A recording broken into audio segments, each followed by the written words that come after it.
welcome again to Missions Bible Church. Thank you for joining in. And ang ating mensahe today ay nagmumula ulit sa 1 Samuel chapter 3 verse 11 to 14 na binasa nga natin kanina.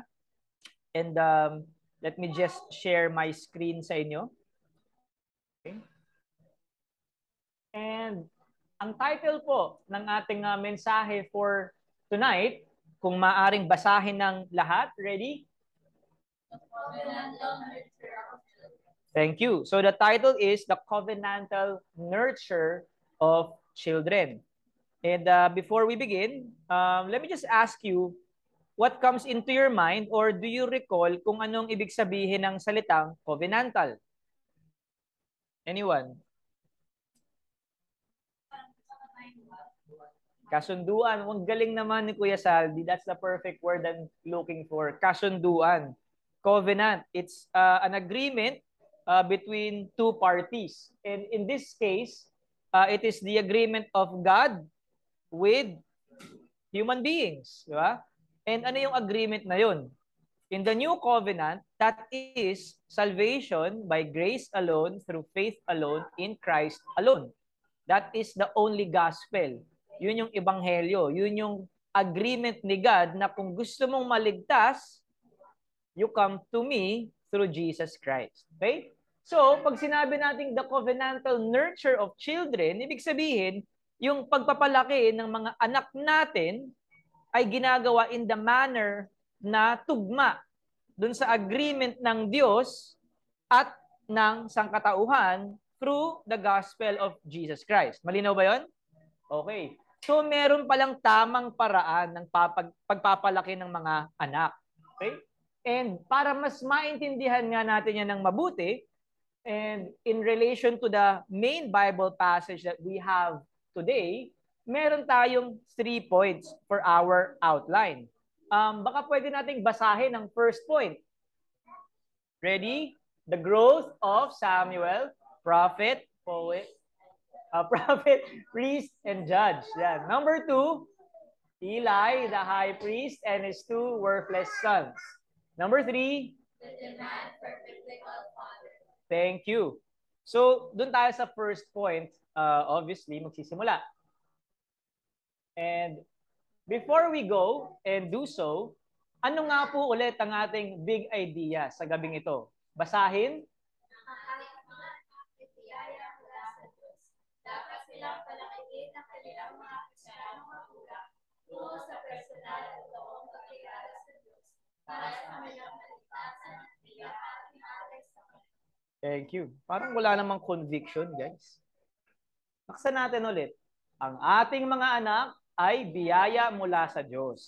Dapat silang palakihin ng kanilang mga Kristiyanong magulang tungo sa personal na totoong pagkilala sa Diyos para sa kanilang kaligtasan at bilang ating alay sa Panginoon. Naniniwala ba kayo doon, mga Christian parents at Christian children? Sa mga anak, lahat naman tayo anak dito, no? Naniniwala ba kayo na dapat palakihin kayo ng mga Kristiyanong magulang tungo sa personal at totoong pagkilala sa Diyos para sa sarili mong kaligtasan at bilang ikaw ay alay ng iyong mga magulang sa Panginoon? Is that a good thing for you as children? Kahit may edad na ako, anak din naman ako eh. Di ba? May anak na ako, pero anak din ako ng magulang ko. And I personally believe this. And so ito rin ang gusto ko para sa mga anak ko. Sa mga magulang, especially sa mga nasa online. Ito rin ba ang gusto mo para sa mga anak mo? And kung sinasabi mong ito nga ang gusto mo, ano yung effort na ginagawa mo? Ano yung mga disiplina mo sa sarili mo para madisiplina mo yung anak mo tungo sa personal at totoong pagkilala sa Diyos? Okay? So ito yung mga guide questions para mas maintindihan natin kung ano yung pinupunto ng ating mensahe for today. And if you get lost in the details, kasi nga, ito ay expositional preaching, we have the big idea to remind us. Ano yung punot dulo ng pag-aaral na ito? Okay? So let's begin. Basahin. The growth of Samuel. Okay. Merong bang nakakakilala dito kay Samuel? Taas ang kamay. Sino? Okay, sino si sige, sa bata. Sino si Samuel? Taas ng kamay eh. Sino si Samuel, Ate Bel?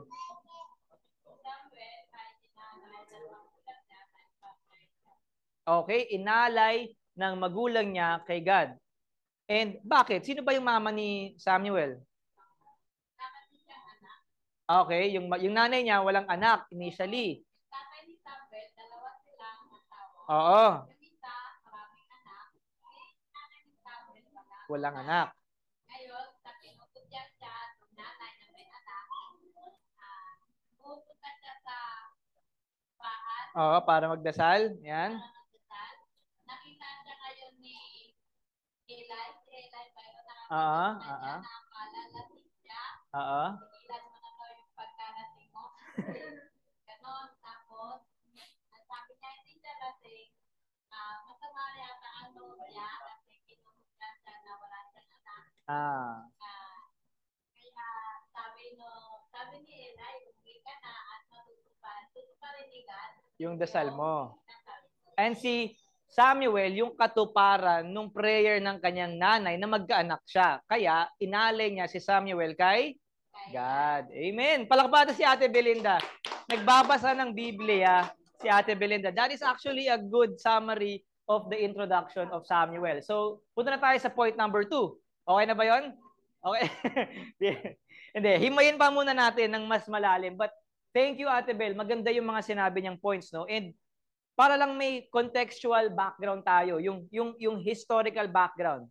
Ang libro ni Samuel o ang istorya ng buhay ni Samuel ay nagsisimula actually dun sa katapusan ng libro ng Judges. Naalala niyo ba nung last 2 Sundays ago, ang huling tinalakay natin ay sino? Ruth. Okay, kailan nangyari yung buhay ni Ruth o yung mga pangyayari sa buhay niya noon? It was also in the last years of the Judges. Yan. So yung Judges, again, ito yung time na walang hari sa Israel at ang dapat na hari ay sino? Si God. Pero anong ginawa ng mga Israelita? Binaliwala nila si God. Nagkanya-kanya sila. Hindi nila sinunod yung batas ni Moises. So lagi silang napaparusahan ng Diyos. Okay? And dun sa libro ni Ruth, yung parusa sa kanila ng Diyos is famine. Kaya napitan silang lumabas, and then bumalik, and then so on. Yung nangyari sa buhay ni Ruth. Ito, di ko alam kung bago ito sa buhay ni Ruth or pagkatapos ng istorya ni Ruth or at the same time nangyayari. We don't know. But I think ito yung pinakahuli o after ito na nangyari sa buhay ni Ruth. Kasi si Samuel yung pinakahuling judge. Judge meaning parang tribal leader sa Israel na tanyag na ginagamit ng Panginoon para magbigyan ng guidance at ng mga paghuhusga. O ito, kasalanan to laban sa batas ni Moises, ito hindi. Ganyan. And dahil nga si Samuel ay hindi binanggit sa libro ni Ruth or hindi binigyan ng hint, possibly yung buhay ni Samuel nangyari after the life of Ruth and Naomi. Yan. But going back, sinasabi nga sa Judges 21 verse 25 to describe the era or the age where Samuel was born, basahin natin. In those days, there was no king in Israel. Everyone did what was right in his own eyes. So, first, again, Israel was in constant rebellion. They have been rejecting God as their king, and also this means that Israel was still ruled by tribal leaders called judges. Okay? And it was a theocratic nation. Pag sinabi natin theocratic, ibig sabihin, it is God personally ruling Israel. Ang Pilipinas, ano ba? We are a democratic, di ba? Ano ibig sabihin ng democratic? Demokrasya. Ang, kumbaga, ideally, ang masusunod talaga ay ang masa. The majority, yung taong bayan, the citizens. Pero, obviously, hindi ganoon ang nangyayari because of corruption. And sa theocratic nation, kung aakalain mo na si God na nga ang hari at ang nagli-lead sa bansang yun, meron pa rin korupsyon. Di ba? So, hindi unique sa Pilipinas ang corruption. Corruption is the natural tendency of a depraved human being. A person who is not regenerated will always produce constant rebellion against God. Okay? And the main character, obviously, ng istoryang ito ay walang iba kung hindi si Samuel. Si Samuel ay isang Levitikong pare. Kaya yung mother niya naialay si Samuel sa templo. Kasi hindi yun pwede basta-bastang gawin. Okay? You cannot simply have your son serve as a priest in Yahweh's temple if you're not a Levite. Okay? Hindi porket, oh, I'm so grateful for my children. Lord, I thank you for this blessing. Let them serve as priests. God will not accept them ganun-ganun lang. They have to be Levites. They have to be called for that position. Okay? So, he was a Levite who fulfilled all three offices of judging, serving in the temple as a priest of God in behalf of the people, and bringing God's message to the people as a prophet. His father's name is Elkanah. Okay? And yung pangalang Elkanah is a common name ng mga Levitikong pare. Ano ang ibig sabihin ng pangalan nito? Pakibasa nga. Whom God has acquired. Sa Tagalog, yung taong kinuha o ginawang possession, ginawang pag-aari ng Diyos. And kaya siya common name ng mga Levitikong pare because that's what Levitical priests are. Okay? They are a possession of God reserved for the services of God. Okay? And yung mother naman ni Samuel, ang pangalan ay Hana. Yun, yung sinasabi ni Ate Bel na inakala ng pare na lasing because when she was praying, wala siyang voice. Parang yung alam mo yung malalim na dasal na ikaw lang at si God ang nakakarinig. So akala ng pare lasing siya. I don't know how she looked like. Pero the name of Hannah is grace or favor. And the name Samuel means heard of God. Ibig sabihin, narinig ng Diyos. Bakit? Because, ano ba yung story ng buhay ni Samuel? Sabi ng nanay niya. In verse 20 ng chapter 1, basahin. And in due time, Hannah conceived and bore a son, and she called his name Samuel, for she said, and what? The Lord heard. Di ba? So, yung pangalang Samuel is a commemoration of Hannah receiving God's answer for her prayers. Kuha nyo? Yan. And, okay, when Samuel was born, his mother Hannah dedicated him to the Lord to serve in the temple as a Levitical priest. So imaginein mo, no, meron kang anak na lalaki, si Shelly. And because of your gratefulness sa blessing ni God para sa anak mo, at the right age, I'm not sure, baka 13 years old siguro kasi after weaning eh. Weaning ito, weaned. Yan. Most probably mga 12, 13. Inoffer na niya yung anak niya kay God to serve full-time sa templo. Okay? And as a parent, just imagine, no, kung anak mo si Shelly, at his 13 years, or at the 13th year of his life, hindi mo na siya makakasama. Okay ba sa iyo yun? Because that's exactly what Hannah did. Pwede niyang bisitahin yung anak niya, pero yung anak niya, hindi niya na pag-aari. Pag-aari na nino? Ni Lord. Yan. Okay, let's continue. So, because Samuel lived in the temple or the tabernacle of God, kasi sa panahon na to wala pang yung templo na gawa sa bato. Ang panahon na ito again is before the monarchy, before Israel had kings. Kumbaga, yung templo ni God or yung tabernacle ni God, gawa pa lang siya sa tent. Okay? Sa malaking tent na ayon dun sa standards na binigay ni God kay Moses. Okay?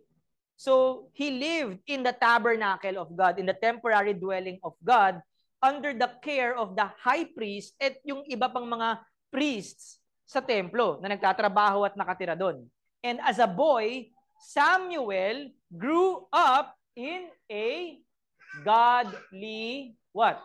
Environment. Okay? Sabi dito in verse 21 to 22, focusing on verse 22, sabi, but Hannah did not go up, for she said to her husband, as soon as the child is weaned, I will bring him so that he may appear in the presence of the Lord. And parents, are your children dwelling with the Lord forever? Are you willing for your children to be in the presence of the Lord forever? Yun yung mga some of the lessons that we can get from the life of Samuel. Focusing on the growth of Samuel, in verse 21 ng chapter 2, anong sabi? And the boy Samuel grew in the presence of the Lord. What does that tell us? Samuel, as a godly man who grew up to be a godly man, to be a judge, a priest, and a prophet of God, he grew up in a what?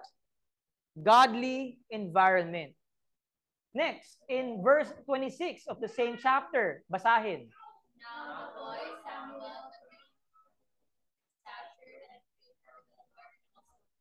So Samuel, as he continued to grow, probably in his adolescent years, he had a godly character. To the point na it's not just the Lord who had his favor, or it's not just the Lord who liked him, but also his fellow man. Possibly kahit yung mga hindi niya kabate or kaibigan o kakilala personally, kasi nga nakatira siya sa templo, hindi naman siya pwedeng lumabas-labas lang, di ba? So they were able to discern that this boy or this young man has a godly character and the Lord's favor is with him. Kaya nasabi siya nung writer. Okay? Basahin naman natin sa chapter 3 ng verses 19 to 21. And Samuel grew and the Lord was with him and let none of his words fall to the ground. And all Israel from Dan to Beersheba knew that Samuel was established as a prophet of the Lord. And the Lord appeared again at Shiloh, for the Lord revealed himself to Samuel and Shiloh by the word of the Lord. At Shiloh by the word of the Lord. So, as a child growing up in a godly environment, who was growing up to be a young man with godly character, in favor with the Lord and with man, he also was established with godly service and godly status. Ang ganda ng sinabi dito eh. The Lord was with him and let none of his words fall to the ground. Ang ibig sabihin nun, may integridad yung pagkatao ni Samuel. Yun yung pinaka-literal na understanding nun, na parang pag may sinabi siya, because God was with him, God was actively helping Samuel na panatiliin yung honor niya, yung name niya. Bakit? Kasi nagagawa niya yung sinasabi niya. May isang salita siya at yung mga sinasabi niya ay tama. At isa pa na meaning nito in relation to Samuel being a prophet of the Lord is that when he declares something, it happens. When he says something from the wisdom of God, because God revealed himself by the word of the Lord to Samuel, yung wisdom ni Samuel on point, if not 100%. Diba? Nakakita na kayo ng ganong tao, ng ganong church leader, pag may sinabi siya, parang dami namang alam neto, pero lahat ng sinasabi niya halos tama palagi. And that is because the Lord was with him. It's not because of the man's knowledge, matalino siya, nakapag-college siya, o mabait siya, o Kristyanong-Kristyano, saintly. No, it's because the Lord was with him. And God himself gave him wisdom and let none of his words fall to the ground. What that also means is that yung wisdom ni Samuel is dependent on his relationship with God. Kuha ninyo? Hindi pwedeng gawin ni Samuel kung anong gusto lang niyang gawin and still expect that the favor of the Lord is with him and that the wisdom of God is still with him. So if there's a godly man, a church leader, or a parent who seems to actually know what he is doing based on God's word, una sa lahat, it's not from him. It's from God. Okay? And if you want to be sure that that parent, that man, that church leader is actually getting that from the Lord, look at his life. Okay? Hindi sinasabi dito that Samuel was perfect. But what this is saying is Samuel continued to grow both in stature and in favor with the Lord. There is that active growing sa buhay niya. That he actively remains close with the Lord. Okay? That is faith. Okay? Let's continue.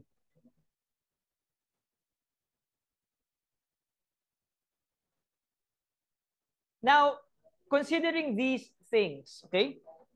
Considering the names of Samuel and his parents, Elkanah, Hannah, Samuel, and this backstory of Samuel, okay? It is once again interesting to note yung mga meanings ng pangalan nila seem to introduce to us the origin story and kung ano yung hinaharap ni Samuel. Kasi tandaan nyo, wala pa tayo sa chapter 4. Chapter 1, 2, 3 pa lang to. Introduction pa lang to. But ang dami nang sinasabi tungkol kay Samuel. Pero wala pa yung actual na trabaho niya as a prophet, as a priest. In fact, hindi pa siya priest dito. Ano pa lang siya, mentorship. OJT pa lang siya, kumbaga. Okay? And what we get from that is Samuel as a prophet, as a priest, as a judge, the meaning of his parents' name and the meaning of his own name is leading us to an understanding that his life showed us that he was a favorable gift from God, dedicated to the service of God in behalf of God's people. Pansinin niyo yung paggamit ng mga words, favorable, Hannah, 'di ba? Gift from God is grace. And he is given to serve as a Levitical priest. He was dedicated to the service of God in behalf of God's people, which is also the name of Samuel's father. Diba? Elkanah. And yung trabaho niya as prophet, priest, and judge is directly in service to God and also in behalf of God's people. Take note of that, okay? Okay? So, in the growth of Samuel from childhood to adulthood, there is also an apparent similarity with the development of the Lord Jesus in his humanity. So, pansinin mo yung buhay ni Samuel and then punta tayo sa New Testament, pansinin natin yung buhay ni Jesus Christ. In Luke chapter 1 verse 80, ano sabi? Basahin. God became strong in spirit. He was in the wilderness until the day of his public appearance to Israel. Luke 2 verse 40. And the child became strong, filled with wisdom, and the favor of God was upon him. May nakikita kayong similarities on how they were described? Even the wordings, it's basically the same thing. Especially sa Luke chapter 2 verse 40. Favor of God was upon him. Diba?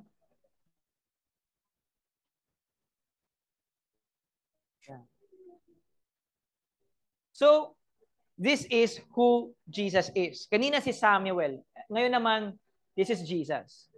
But before I continue, sino sa tingin nyo yung greater of the two? Samuel or Jesus? Jesus, di ba? And in light of this, Samuel, just like Boaz in the book of Ruth, was also a typology of Christ. Ibig sabihin ng typology, ano nga yun? Nagtuturo sa atin, papunta kay Kristo. Kumbaga, pag tinignan natin yung buhay ni Samuel, ang dapat maalala ng Kristiyano ay, teka, parang familiar to ah. Parang ganito rin si Kristo, di ba?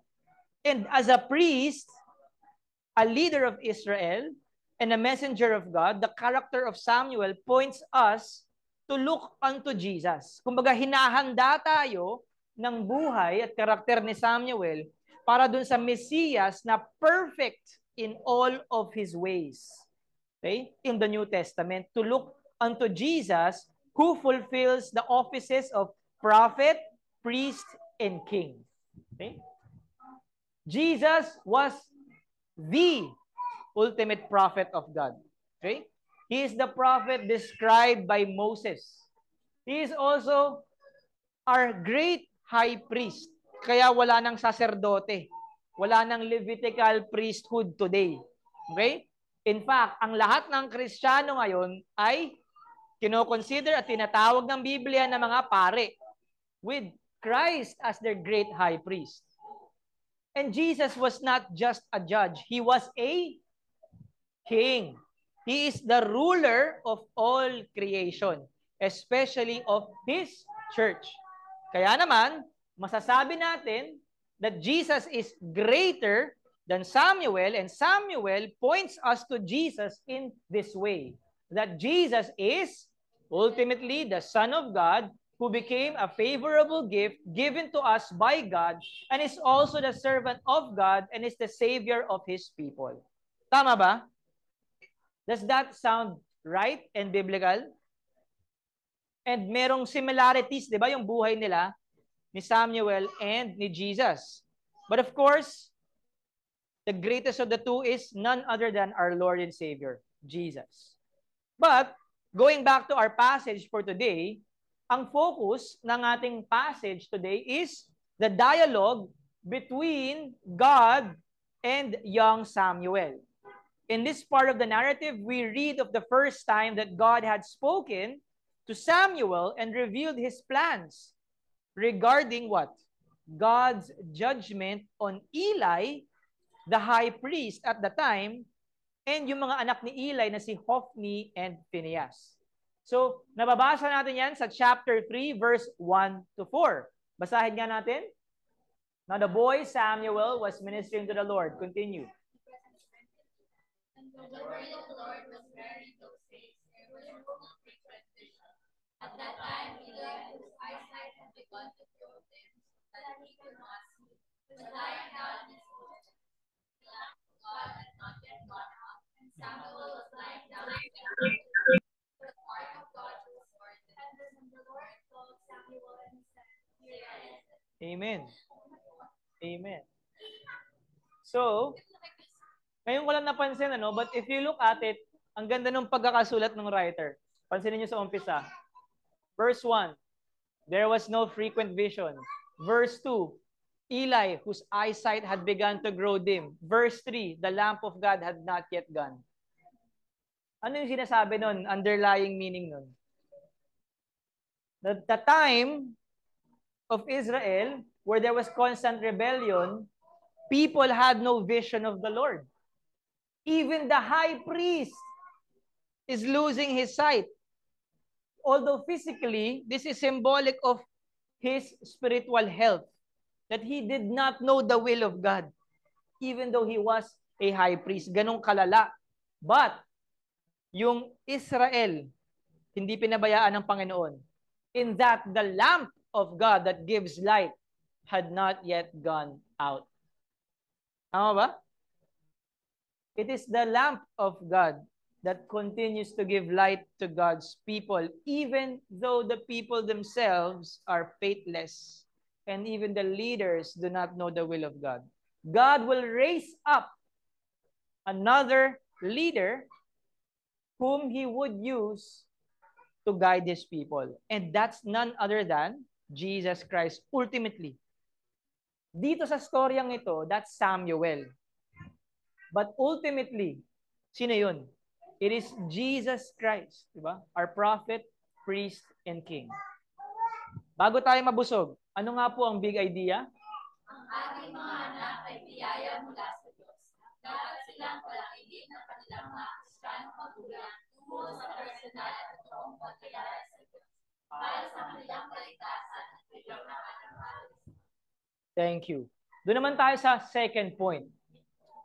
Yung counterpart ni Samuel at ng kanyang pamilya. That is Eli, the high priest, and his two worthless sons. Diba?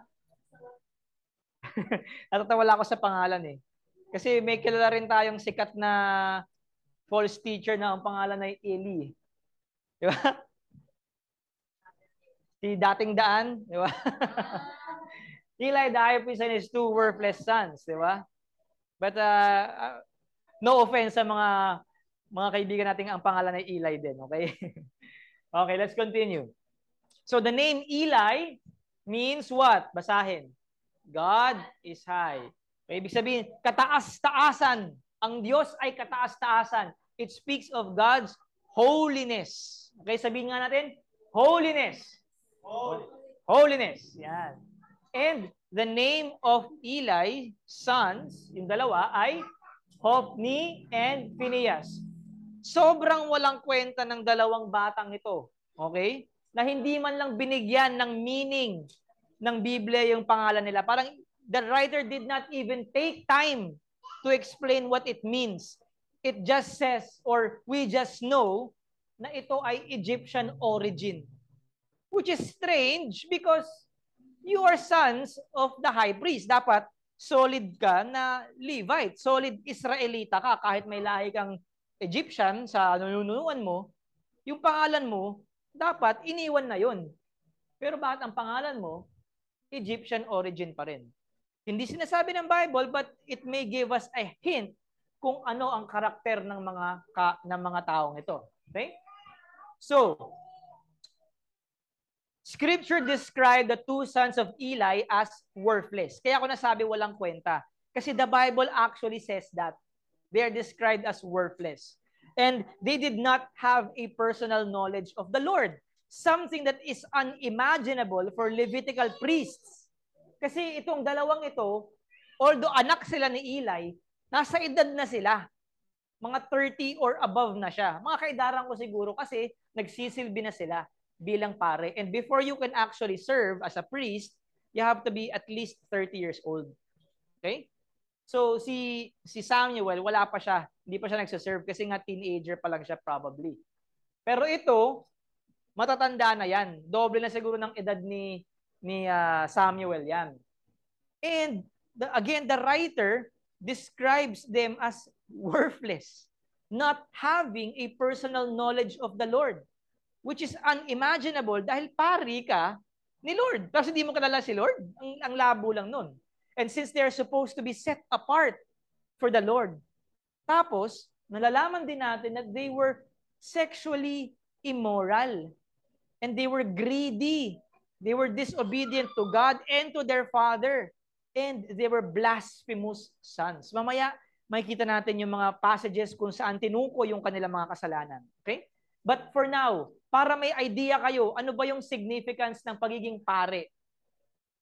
Numbers 3, verse 11 to 13. Sabi, basahin. The Lord spoke to Moses, saying, Behold, I have taken the Levites from among the people of Israel, instead of every firstborn who opens the womb among the people of Israel.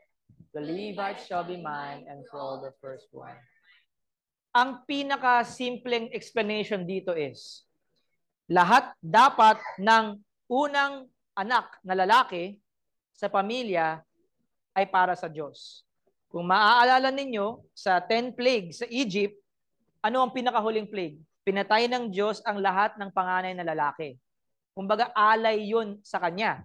Not because God is worshipped through human sacrifice, okay? It is number one, a punishment for Egypt. But also, it points us to God sacrificing His own Son for us. Diba?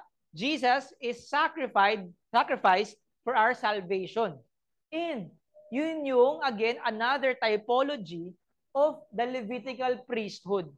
Para hindi kunin yung mga anak na lalaki na panganay, ang mga Levitikong pare ang kukunin ng Diyos. Pero hindi papatayin. Kung hindi, magsisilbi sa templo. Okay? So, kumbaga, palit ulo. May substitution na nangyayari, which also happened nung tayo ay naligtas. Si Kristo ang pumalit sa pwesto natin sa krus. At yung biyaya ni Kristo, yung katwiran niya, napunta naman sa atin through faith. Kaya, ang Kristiyano ay tinatawag na pare. Kaya wala tayong pare. Walang saserdote. Kasi lahat ng Kristiyano ay priest. We are a nation of priests, kahit babae. Kahit babae. At ang great high priest natin ay sino? Si Jesus. Siya yung high priest. Okay? Yun yung kagandahan nito na from Old Testament to New Testament to 2022, November 13, pasok pa rin yung katotohanan ni God. Even sa mga practical na buhay natin at katayuan natin with God as a Christian. Okay? The names of Eli and his sons, how Scripture describes them, and the significance of the Levitical priesthood reminds us of this. Okay? God is holy. Diba? Eli means God is high. So what does that remind us? That God is holy, and since they are priests, Christians who are now called the nation of priests in the new covenant, especially those who are called to lead in the church and in their homes, are to be holy like God. Okay? By having a life defined by their intimate and personal relationship with God and obedience to God. Kasi itong mga bagay nito, ito yung opposite ng ginawa ni Eli at ng kanyang dalawang anak. Na kahit na sila ay mga pare, okay, they did not serve God or lead the people in holiness na dapat meron sila because they were priests and their life was not defined by their personal knowledge, relationship with God, and obedience to God. Okay? Kumbaga, from the wrongs that they did, we should learn the right things that we should do today as a nation of priests in the new covenant. Amen? So sa kamalian nila, natututunan natin kung ano yung tamang dapat nating gawin. Okay? And in 1 Peter chapter 2 verse 5, sinasabi nga sa atin ni Pedro, basahin.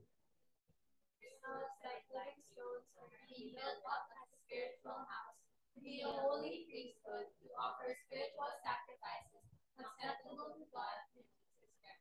See, we are a holy priesthood and we are called to offer spiritual sacrifices that are acceptable to God. Papaano?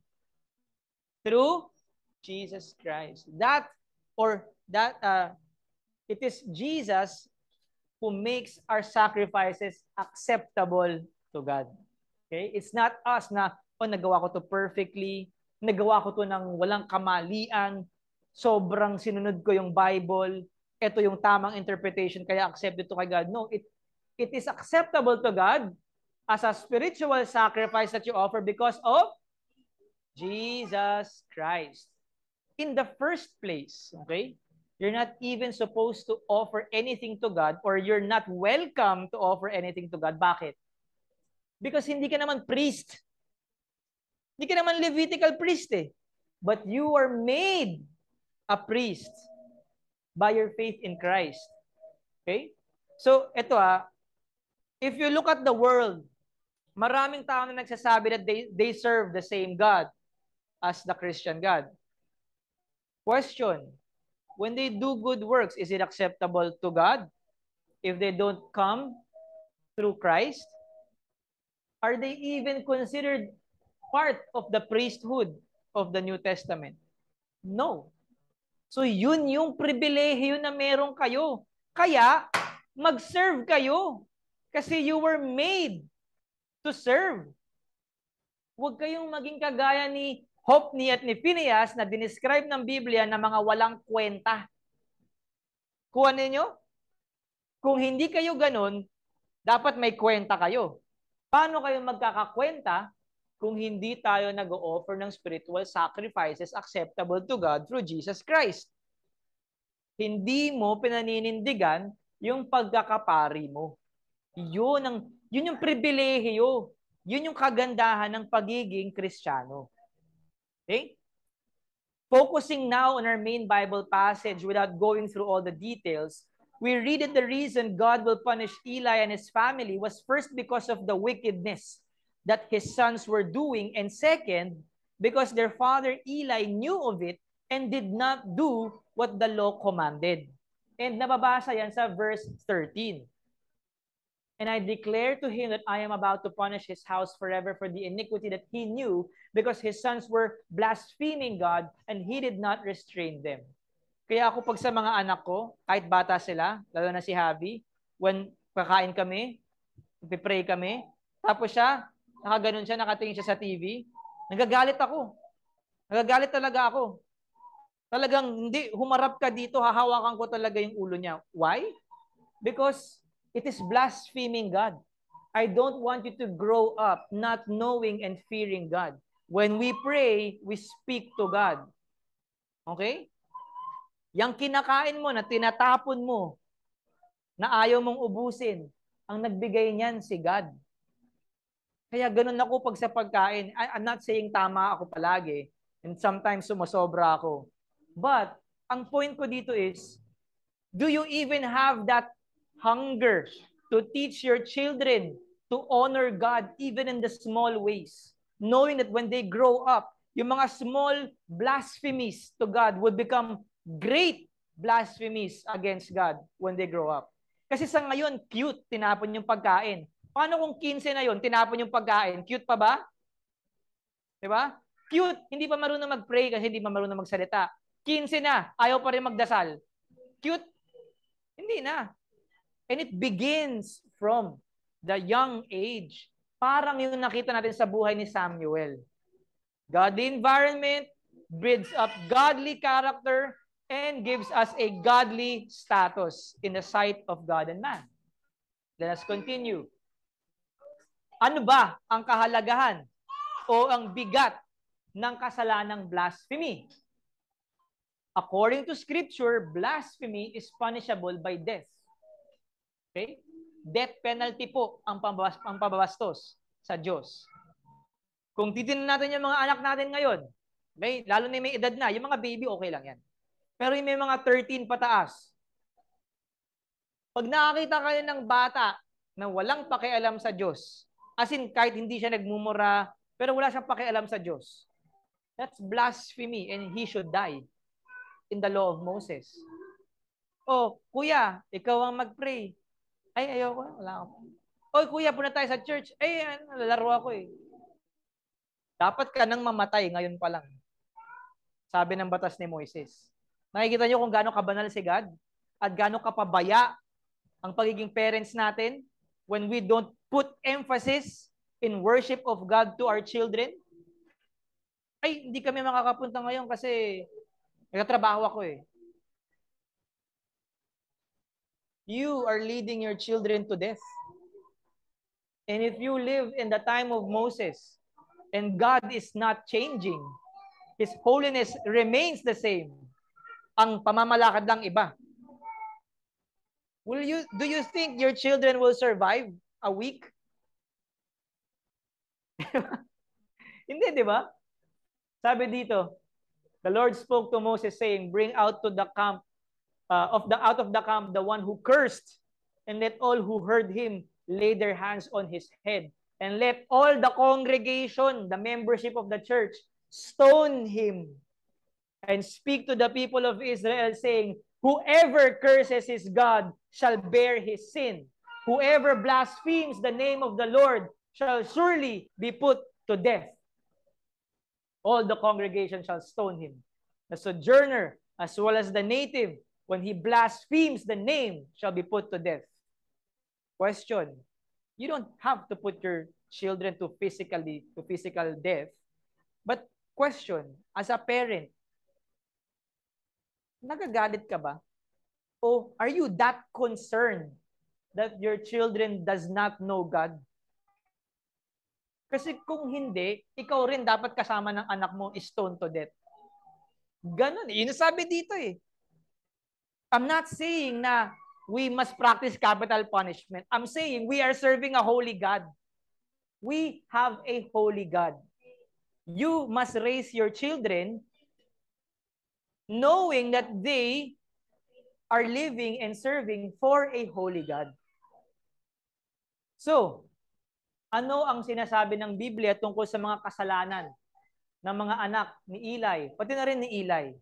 May 7 sa pagbabasa ko from my own study. The first is basahin. no immorality. Pangalawa. Sons should not listen to their father. Pangatlo. Father and sons for their sacrifices and offerings of God. Pangapat.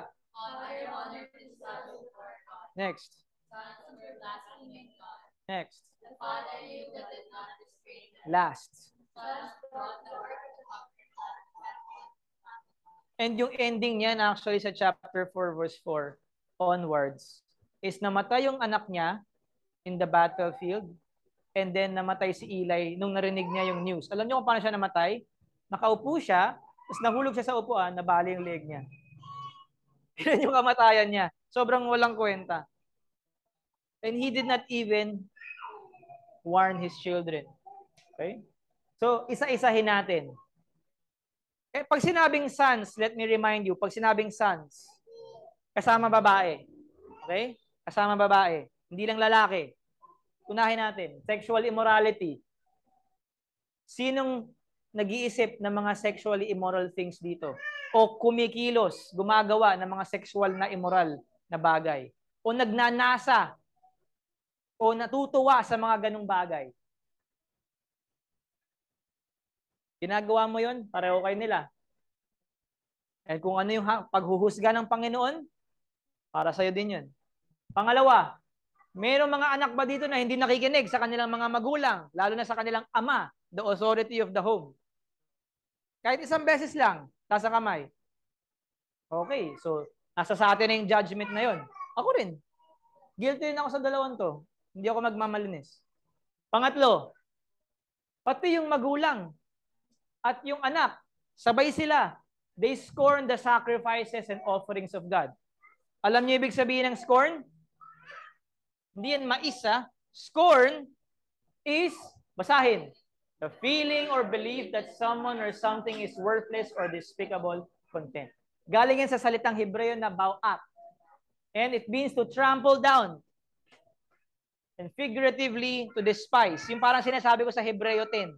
If you trample down the name or the Son of God, yung faith mo, wala ka nang aantayin kung hindi pag-uusga. It's the same concept. Okay? So, balikan natin yung kasalanan nila. Father and sons scorn the sacrifices and offerings of God. Si mama, si papa, yung mga anak, pinapahalagahan ba nila ang Diyos? O they're treating it as secondary? Hindi ganun kahalaga pagdating sa pagkita ng pera. Pagdating sa kalusugan, pagdating sa seguridad, edukasyon ng mga anak ko, una yun. Pangalawa lang si God. Or worse, nandyan si God para punuin yung mga gusto ko. Or, baka talagang wala kayong pakialam at all kay God.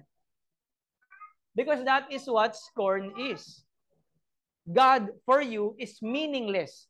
Or you are not attributing to God the right meaning or value for Him. Ang worship is attributing God's weightiness or value, yung bigat ni God. Ang kabaligtaran nun is scorn.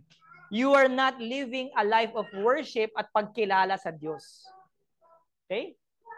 Guilty ba tayo dito? Mga magulang, mga anak? Pangapat, Father, honor these sons before God. Parang sinasabi ko, inuuna muna yung pamilya. Pinuuna muna yung ibang tao bago ang Diyos. And sometimes makikita mo to pag ayaw disiplinahin ng magulang ang anak. Kasi magagalit, iiyak, masasaktan. Ay, abusado, bata pa yan eh. May abusado. Don't get me wrong. Merong abusado. And it's not godly discipline. But we should not remove godly discipline from raising our children. Okay? Ibig sabihin, dapat nandun ka. Especially kung tatay ka, hindi ka lang uuwi ng bahay mo, sasabihin mo, oh, sumunod kayo sa nanay mo. O magsusumbong yung asawa mo, hindi ginawa nito, ito, ganyan. O halika rito, papaluin kita. Ano yun? Hindi yun godly discipline. Okay? And sa ganung paraan, you are honoring your sons before God. Susunod, panglima, basahin. Sons were blaspheming God. Ito, blaspheming, advance na to. Hindi na lang to pagwawalang bahala. Ginagawang kamuhi-muhi. yung pangalan ng Diyos. May isang US pastor, matanda na siya, pangalan niya John Piper. Ang anak niya atheist. Atheist, binabastos ang Diyos palagi sa TikTok, gumagawa ng mga video. Pinagtatawanan, kinukutya ang pagiging Kristiyano. Okay? That's blaspheming God. Panganim, the Father knew but did not restrain them. Konektado yan dito sa number 4. Bakit? Kasi alam na ng magulang yung mali na ginagawa ng bata, pero hindi pa rin dinidisiplina. Or worse, walang ideya yung magulang sa tama't mali ng Diyos, kaya walang disiplina. Question, paano mo gagawin yung kung hindi mo kilala si Lord bilang magulang? Kung ang magulang mo, hindi kilala si Lord, paano kanya palalakihin sa paraan ng Diyos? Ibig sabihin, unconsciously, siya na ang nagdadala sa'yo sa labas ng kampo para batuhin ng mga bato at mamatay ka. Ganun ang ibig sabihin nun.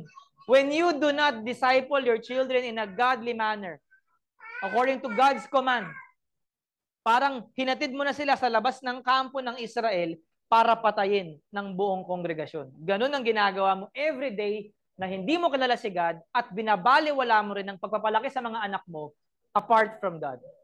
At panghuli, basahin.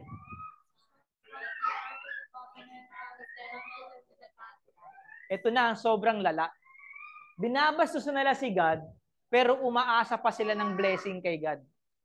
Bakit? Kasi nilabas nila yung Ark of the Covenant para manalo sila sa gera. Yun yung dahilan nun eh. Natatalo sila ng mga Filistia. Nilabas ngayon nila yung Ark of the Covenant, baka sakaling manalo sila sa gera kasi nandun ang presensya ng Diyos. Kasi ito yung panahon na literal, nandun yung presensya ng Diyos.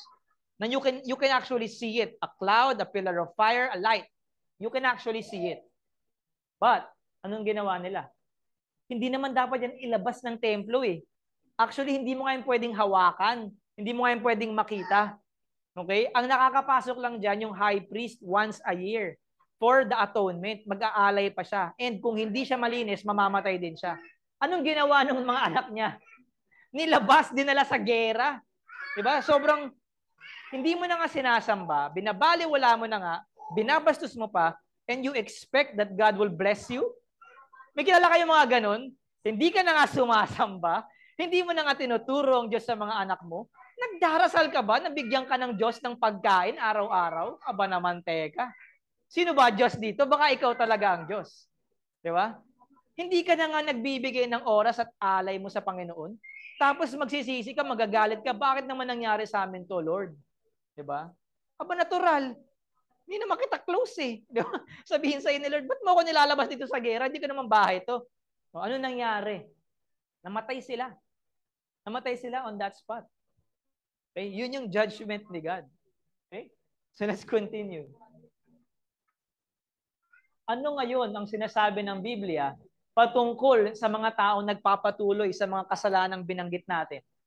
Whether parent ka, single ka, lalaki ka, babae ka, teenager ka, may edad ka na, pastor ka, member ka, unbeliever ka, ano ang sinasabi ng Biblia kapag nagpatuloy ka sa mga kasalanang binanggit natin at higit pa? Basahin natin. Gusto ko namnamin nyo to kasi seryoso to. Kahit hindi mabilis. Basahin natin starting from verse 9. Di ba na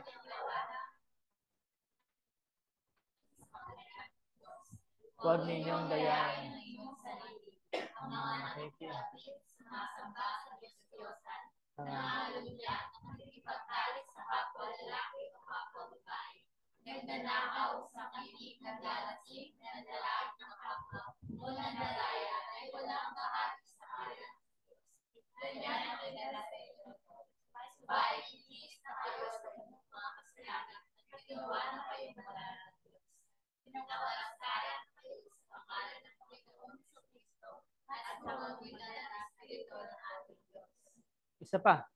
In Galatians chapter 5. Ikay-kaya ang mga buwan ng laman, pakikiyapit ng kalalayan ng Alaswaan. pagsamba sa Diyos-Diyosan, pagkukulang, pagkapuot, pag-aaway-away, pagsiselos, pagkakagalit at kasakiman, pagkakakampi at pagkakipag pagkainggit, pagpatay, paglalasing, walang habas na pagsasaya, at iba pang katulad nito. Muli ko kayong binabalaan. Ang gumagawa ng mga ito ay hindi magkakaroon ng bahagi sa kaharian. So anong sabi ng Diyos? Nakaparusahan para kila Eli at sa kanyang dalawang anak at sa kung sino man ang susunod sa kanilang masasamang ehemplo, walang bahagi sa kaharian ng Diyos. Sinabi niyang isa dito, walang bahagi ulit sa kaharian ng Diyos. Pero may good news pa din. Pero mamaya ako nasasabihin nyo kasi alam nyo na yun. Baka kasi ang hindi nyo alam, yung bad news. Kaya hindi nyo na-appreciate yung good news. So, gusto ko munang lagyan ng asin yung mga sugat nyo at budburan ng kalamansi at ng muriatic acid bago ko dalihin kayo sa OSMAC para pagalingin. Naintindihan nyo ba yon? Kasi hindi mo maintindihan yung kailangan mong gamot kung hindi mo alam na may sakit ka. Hindi ka papasok sa kaharian ng Diyos. Kaya hindi ka papasok doon kung ito ka. Ano ang sugat? Yung mga kasalanan to. Ano ang lunas? Basahin sa 11.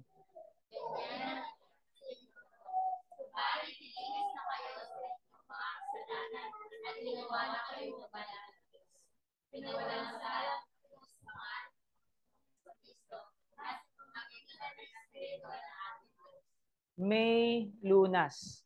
Yung sugat mo na nagnanaknak sa nana, lilinisin ng Diyos. Ang problema, kapag tinatanggi mo o na-enjoy mo yung sugat mo. Okay? Hindi yan lilinisin. Puputulin yan hanggang sa wala ka ng paa, wala ka ng kamay, o kakalat na yan sa buong katawan mo, mamamatay ka na. Okay? Yun ay mga imahe ng mga espiritual na katotohanan ng buhay ng tao. Ang tao ay hindi lang katawang lupa. Meron kang kaluluwa na kapag namatay ka, haharap ka sa Diyos at dalawa lang ang pupuntahan mo. Sa presensya ng Diyos, sa kaharian niya, o sa presensya ng Diyos habang sinusunog ka niya habang buhay. Nagulat kayo, nandun ang presensya ng Diyos sa impyerno? You are separated from God, yes, but even in hell, nandun si Kristo watching you die every day. It's difficult to picture that, but you can read it in the Revelations, in the book of Revelations. It's because it's the wrath of God. Yun yung judgment ni God. It's righteous, hindi siya masama. It's right that God judges you and burns us in hell if we continue in this sin. Kaya nga tama na matakot tayo. Kasi yun yung bagay na wala si Eli at yung kanyang dalawang anak. Yun yung wala sa kanila na dapat meron sa atin.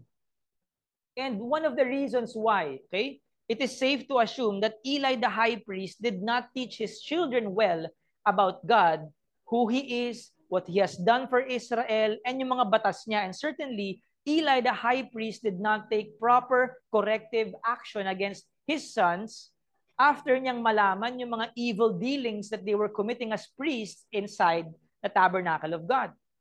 Take note that when God said to Eli that He will punish his house forever because of their sins, we have to understand that this is ultimately accomplished when God punishes all who are not found in the book of life. Yung punishment nila is not just for this life. The punishment there is also for eternity. Basahin in Pahayag chapter 20 verse 11 and 15. Go. Pagkatapos nito'y nakita ko ang isang malaking tronong puti at ang nakaupo. Naglaho ang lupa't langit sa kanyang harapan at hindi na nakita pang muli. Nakita kong nakatayo sa harap ng trono ang mga namatay, maging dakila at hamak, at binuksan ang mga aklat. Binuksan ang isa pang aklat, ang aklat ng buhay. Hinatulan ng mga patay ayon sa kanilang ginawa, batay sa nakasulat sa mga aklat. Inuluwa ng dagat ang mga patay na naroroon, Inulawa din ang kamatayan ng daigdig ng mga patay, ang mga patay na nasa kanila, pinatulan ng lahat ayon sa kanilang mga ginawa. Pagkatapos ay itinapon din sa lawa ng apoy ang kamatayan at ang daigdig ng mga patay. Ang lawa ng apoy ang pangalawang kamatayan. Ang sinumang hindi nakasulat ang pangalan sa aklat ng buhay ay itinapon sa lawa ng apoy. Personal question, huwag kayong ma-offend. Sa tingin mo, nakasulat yung pangalan mo sa Book of Life? Sa aklat ng buhay? Kung tatanungin kita ngayon, if God would come today, or God will take you today, do you think that at the judgment, is your name written in the Book of Life? Sa mga sasagot ng yes, that's nice, that's good. Keep it that way. But another question for those who would say yes, are your children's name in the Book of Life? Kung baby pa sila, I'm sure oo. But if they're not, that's a problem. Sa mga bata, sa mga teenagers, di na pala bata, young men and women, tatanungin ko kayo, ang pangalan mo ba? Kung mamamatay ka ngayon, mahahanap ba natin ang pangalan mo sa aklat ng buhay? Kung sasagutin mo ng oo, praise God. I hope ang dahilan ng mga sasagot ng oo ay dahil nanampalataya sila kay Kristo at hindi dahil sila ay karapat-dapat. Okay?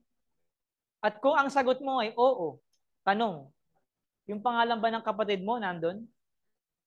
Yung pangalan ba ng tatay mo nandun? Ng nanay mo nandun? Yung kapitbahay mo nandun? Yung classmate mo nandun? Yung kamag-anak mo ba nandun? So, yung sagot na yes, hindi nagtatapos yun para sa sarili natin. Lalong-lalo na sa mga parents. Okay? Ang focus kasi natin today is parents. Make sure that your children, kahit baby pa sila, they will grow up that when the day comes, that they will face God at judgment. Sasabihin ni Javi, sasabihin ni Shelly, sasabihin ni Maymay is, buti na lang, mahigpit ang tatay ko. Kung hindi, wala ang pangalan ko sa aklat ng buhay. Yung panandaliang higpit, katumbas nun habang buhay na kasama ng Panginoon ang mga anak ninyo. Okay lang yun, paluin, kaysa matapon siya sa impyerno. Okay lang yun. Ang hindi okay is, baliwalain mo to, treat this with scorn, and when your children grow up, and they die and face God at judgment, sasabihin nila, bakit hindi ito itinuro sa akin ng magulang ko? Bakit hindi niya pinakita sa akin ito sa pamamagitan ng kanyang buhay o pananalita? Bakit niya kami kinonsinti? Bakit kapag oras ng pagsamba, wala siya, hindi niya kami dinala doon? Sana nakilala namin si Kristo. I'm not saying dahil may mga wala dito, naiintindihan natin yun. I'm saying this in a general sense, okay? Sa ibang church yun, hindi tayo yun. Biro lang, biro lang. Pero I'm just saying this, real talk, okay? Walang personalan. Kasi ganun din naman kami ni Michelle eh. May mga faults din kami sa mga anak namin. And this is to call our concern and to consider these concerns as priority number 1 sa tahanan ninyo. Kung ikaw ay anak at ang magulang mo ay hindi Kristiyano and you understand what I'm saying, kausapin mo ako, usap tayo. And in this church, makukuha mo yung godly discipline na hindi mabigay sa'yo ng magulang mo. Kasi this church also represents the love of the Father, which is God. Okay? If you don't have that kind of parent, you can go to church. You can go here in Missions Bible Church. And we will help you. We will teach you God's ways. And hopefully, we can also share the gospel to you and your parents. Pero sa mga magulang, especially sa mga miyembro ng simbahang ito, we have to do something. Okay? Hindi dahil mga bata o mga baby pa, yung mga apo o mga anak natin, wala yung epekto sa kanila. Tinuro ko na sa inyo yung life stage development, di ba? Merong epekto sa kanya yon. Sa mga toddlers, ano ang kasalanan nila? Autonomy. Pagsaway. Nagre-rebelde sila kasi tinatry nila kung ano yung extent ng pasensya mo at kung ano yung mga kaya nilang gawin. Okay? Sa mga adolescent, yan ay identity, personal and group identity. Sa mga may edad na, well, depende na yan sa age. Balikan niyo yung message na yun if you want to know more about it. But, going back to our passage, how can we apply the lessons we've learned so far sa personal na buhay natin as people of God, as the priests of the new covenant, especially or particularly sa mga bahay ninyo bilang mga Kristiyanong magulang at mga Kristiyanong anak? Number 1, covenantal considerations in Christian child nurture is, number 1, consider, basahin, our status as a nation of priests. Isabuhay mo yun, damdamin mo yun, panghawakan mo yun. I am a priest. I am reserved for God to serve Him, to represent Him, and to be holy, to live like Him, according to the grace of Christ. Sa tulong ng Diyos.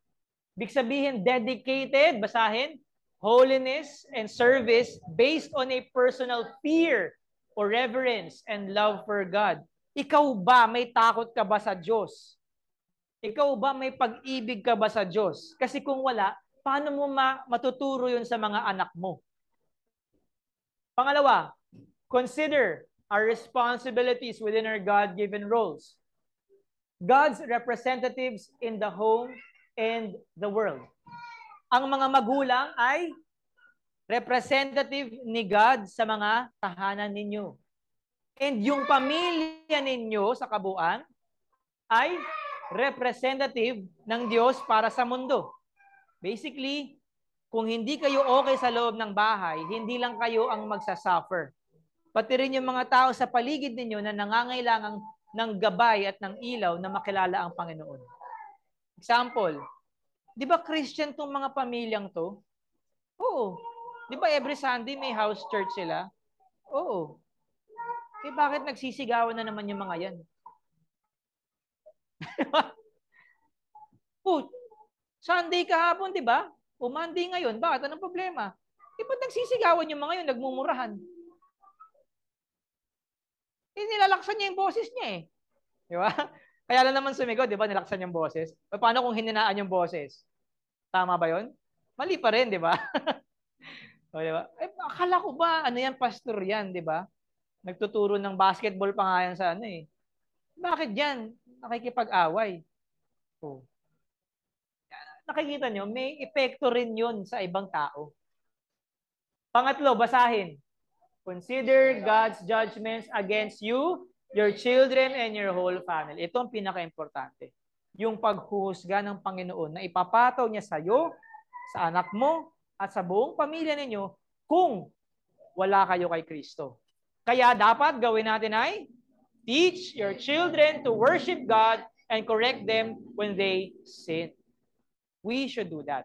If Christian men and women are called priests, then we are to be completely dedicated to God in everything, including our personal lives, not out of compulsion or doing good works for salvation, but because we are grateful for what God has done for us, and He deserves all glory for who He is. And for Christian parents, this means offering an acceptable sacrifice to God by raising up our children in godly homes unto a personal knowledge of and faith in Jesus Christ.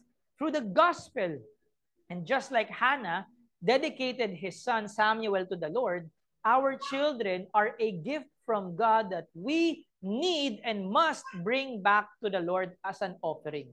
Hindi nyo na kailangan maging Levitical priest kasi pasok na kayo sa covenant if you teach your children the gospel. Dahil riyan, ano nga po ulit ang ating big idea? Ang ating mga anak ay biyaya mula sa Diyos. Dapat silang palakihin ng kanilang mga Kristiyanong magulang tungo sa personal at totoong pagkilala sa Diyos para sa kanilang kaligtasan at bilang ating alay sa Panginoon. Last na, and tatapusin ko na dito, okay, para hindi kayo mabusog masyado. Okay? The demand for biblical fatherhood. And this will also be our bottom line. Basahin natin ang Ephesians chapter 6 verse 4. Fathers, do not provoke your children to anger, but bring them up in the discipline and instruction of the Lord. Okay. Bakit ito? Hindi naman to tungkol sa parenting. Ay, tungkol pa sa parenting to. Pero bakit ito sumunod? Ephesians 5:25 and 28. Husbands, basahin. Love your wives as Christ loved the church and gave himself up for her.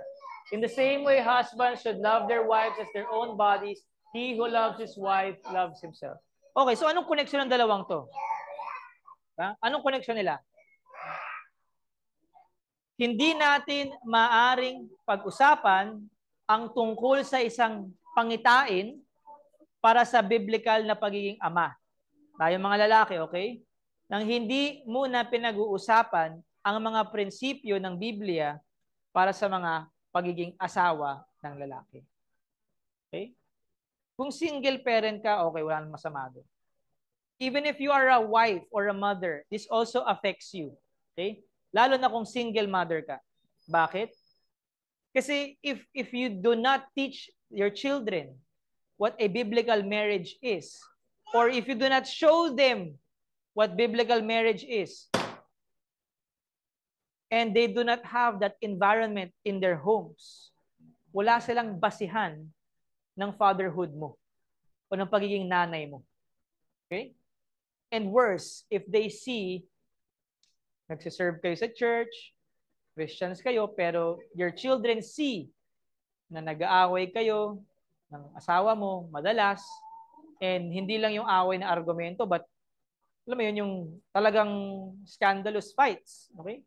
It affects them. This is how it affects them. How? When you do not build a godly environment, you are slowly leading away your children outside the camp so that they would blaspheme God when they grow up. Okay? It's important for parents to first have a biblical marriage to at least give your children yung kompletong konteksto ng godly environment. At least, yung hindi kailangan mayaman. Okay? Hindi kailangan college graduate ka para dito. Hindi mo kailangan magkaroon ng auto o kaya mapakolehiyo mo sila sa mga prestigious schools. It doesn't need that. All you have to have first is a personal relationship with God and a biblical marriage, and teach your children the gospel and show it to them. That's it. It's simple, but it's not easy. But again, it's simple. Okay? Sa ganitong paraan, pinupuno natin ang pagkatao ng ating mga anak ng galit kapag wala tayong binibigay na ganun sa kanila. At sila'y dinadala natin papalayo sa isang tahanan na pinapanahanan ni Jesus. Kaya naman tinatawag ng Diyos sa mga asawang lalaki upang mahalin ang kanilang mga misis sa pamamaraan ng Diyos. Okay? In 1 Corinthians, we see that. Because when your children see this, obserbahan ka nila and how you treat them as their father or as their mother. Kapag walang biblical na pagmamahalan sa pagitan ng mag-asawa, lagi silang nag-aaway at hindi nagtutulungan sa kanilang takbuhing Kristiyano, lumilikha tayo ng environment kung saan hindi si Kristo ang Panginoon at hindi pag-ibig ang nagpapatakbo. Sa ganitong paraan nga, nagkakaroon sila ng galit sa puso nila na hindi nila maintindihan. Honestly ako, again, it's not to disrespect or dishonor my parents, but I have to say, growing up in a broken family, kahit may kaya kami, kahit wala naman akong personal na galit sa kanila, for some reason, I rebelled. Why? Because I don't like that life. Yun nga yung kwentuhan namin ng wife ko nung wedding anniversary namin, nagpunta kami sa Prayer Mountain, we were sharing to one another ano yung life story namin. And one thing that I shared to her is, I didn't really have anger against my parents. I really don't have that.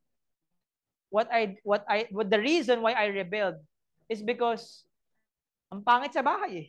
Okay, hindi ako masaya dito eh, and harang kayo sa saya ko. Sagabal kayo sa saya ko. Kaya X na kayo sa akin. Iwan ko na kayo. Okay, yun yung heart ko. I didn't have na parang, ba't mo inaway si mama, di ba? Bakit mo inaway? Wala akong ganun. Kasi hindi ko pa naiintindihan yun. Hindi naman tinuro sa akin yun eh. Ang ayoko is, the reason I was angry is because you're not giving me the happiness that I want in life. Which, ngayon, alam ko na, I can only find in Jesus Christ. So if you give a godly environment to your children, kahit mahirap ka, you are making your children joyful because they are growing up in the Lord. Okay ba yun? Hindi mo kailangan bumili ng mga PS5, PS6, PS7, 8, 9, 10 hanggang sa mawala na yung number, di ba? O hindi mo kailangan magkaroon ng magagandang bagay para sa mga anak mo. Okay? You just have to create a godly environment for them and you will give them true happiness. That they don't need to be angry or rebel against you. And they would willingly obey you. Maganda ba yun? Mura lang maging godly parent. Okay? Mura lang. And a key to that is a biblical marriage. Love your wife. Husbands, love your wife. And if it means you have to sacrifice your authority for a while, like what Jesus Christ did, na parang may authority pa rin ako, but I do not consider it a thing to be grasped right now just so I could address the weaker vessel in her emotional problems, physical problems, time constraints, etc. Just for a while, I would set that aside. Oo, may umiiyak. Yeah. So, dahil po riyan, dito tayo magtatapos. Ano nga po ulit ang ating big idea? Dapat silang panatilihin ang kanilang mga Kristiyanong magulang tungkol sa personal at totoong pagkilala sa Diyos para sa kanilang kaligtasan at bilang lahat na alay sa mga. Amen. Amen. And I want to leave you with this final word bago tayo magpaalam sa isa't isa. Ito sinabi naman to ni Douglas Wilson sa kanyang libro na Father Hunger. Ayan, meron akong libro niyan. So ito ang sabi naman niya. Basahin nga natin. The way we represent the fatherhood of God, therefore, is by embracing and exulting in the sovereignty of God over all things and by overflowing with gratitude to Him for all things. So, diyan po tayo nagtatapos sa araw na ito. I hope may natutunan kayo. If you have any questions or if you want to share anything, malaya po kayo. And the mic is here. It is open for us. Sa mga nasa online, I hope the lesson or the message today is clear for you. We did not experience any internet connection interruptions.